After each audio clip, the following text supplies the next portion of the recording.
One of the responsibilities I feel like I have at my job is taking the average burial vault with the average paint job and turning it into something that's unique and personalized to a specific family member's passions, hobbies, or whatever a family may choose. I was requested to do this service by a family of gravediggers I've worked with over the years, and it was my honor to ask permission to personalize the burial vault once I found out that the casket is being personalized to an International Harvester casket. Over the years, I've done plenty of John Deere, International Harvester, Camouflage, Cubs, Cardinals, Fighting Illini, Purdue, and many other sports teams, but I'd never done an International Harvester Monticello. Burial vaults like the Wilbert Continental, Venetian, Citadel, and the stainless steels all have a textured exterior that we can use a highlight to give it a two-toned effect. But the Wilbert Monticello doesn't have this feature that allows us to make a two-tone burial vault. And I didn't simply want to paint the base black and the lid red, or vice versa.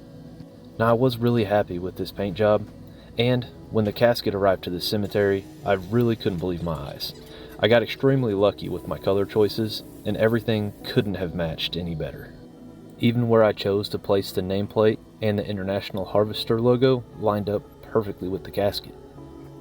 And the man who painted this casket for the family did an incredible job as well. That casket did not come from the factory like that.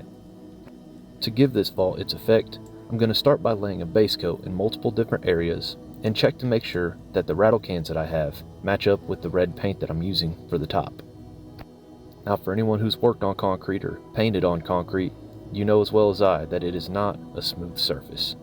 I was able to use a sanding rock to knock down some of the big chunks of concrete on the top of the edge, but painting a straight line on the sides of this rough concrete is going to be a task. Now, in the past, I've tried taping off the concrete and painting with liquid paint, but I found that the paint just runs right up underneath that paint on the unlevel surface of the concrete. So for today, my goal was to paint a black stripe using spray paint around the top of the Wilbert Monticello, and then paint over with the red liquid paint and go back over it multiple times with cardboard and rattle cans. The only problem with using rattle cans and cardboard as a stencil is that there is quite a bit of overspray, and a lot of the time that I spent painting this vault was spent just taking care of where I've already oversprayed for one color and spraying it over again with the opposite. Another tip, if you're a Vaultman out there, take a piece of your liner or take a photo of the brown liner that Wilbert creates and take it to a local Lowe's or Sherwin-Williams and have them color match a can of spray paint that you can use for the liner. This comes in handy because of the fact that the concrete oftentimes doesn't line up directly smooth against the liner, or sometimes when painting the base, some excess paint gets on the liner.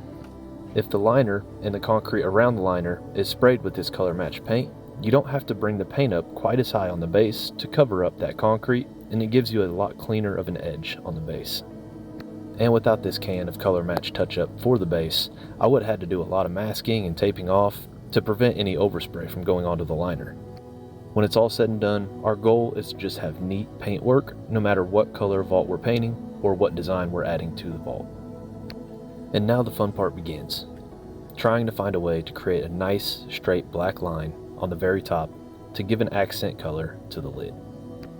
Now for the sides of the lid, it was fairly easy to do a type of fade pattern where I just held the can back and gave it a little bit of a transition from the black to red. Not quite as smooth as an airbrush would get, but I did think it looked better than just doing a straight black line around the base of the lid. I think the two-toned effect looks fairly nice in my opinion. Now that I've got the red paint edged off towards the bottom, I will try to use the roller yet again to make a straight line across the top. I've done a different color on the top ridge of the lid before, and that was for a camouflage vault that I did, and I left that gold because we had gold handles on the lid as well.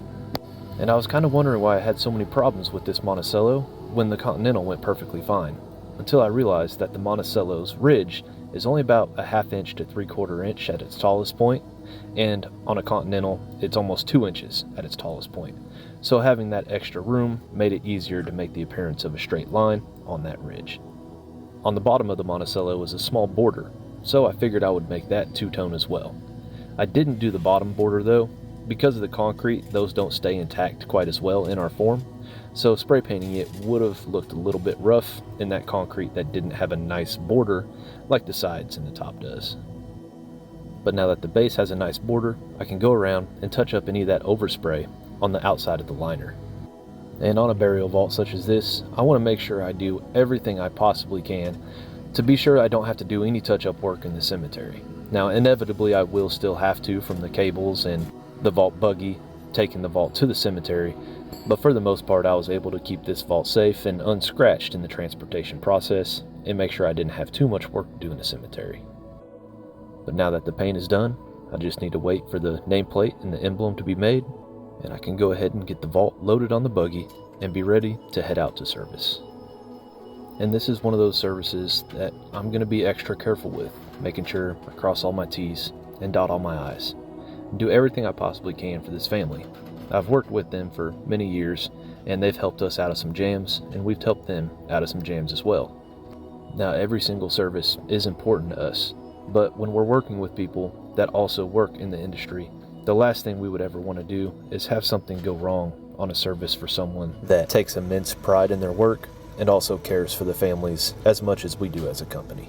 Mistakes and accidents happen in every line of work, but when we do our due diligence and pay attention to each step of this process, everything should go without error. And for me as a vaultman, sometimes it's a little bit different as well, because some people are familiar with my work and look forward to seeing the videos of the production of the burial vault and the setup of the committal service itself. So I not only want to do a great setup for the family, but also want to do a great job showing them how everything is done on our side of this industry. I'm really thankful that this family entrusted me and asked me to do this service, but also gave me a little bit of artistic freedom with the vault to make it more than just a high-quality Wilbert Monticello, but to make it the International Harvester Wilbert Monticello. In the near future, I will have more videos featuring the International Harvester Wilbert Monticello, the setup process, and the committal service graveside. Take care, and God bless.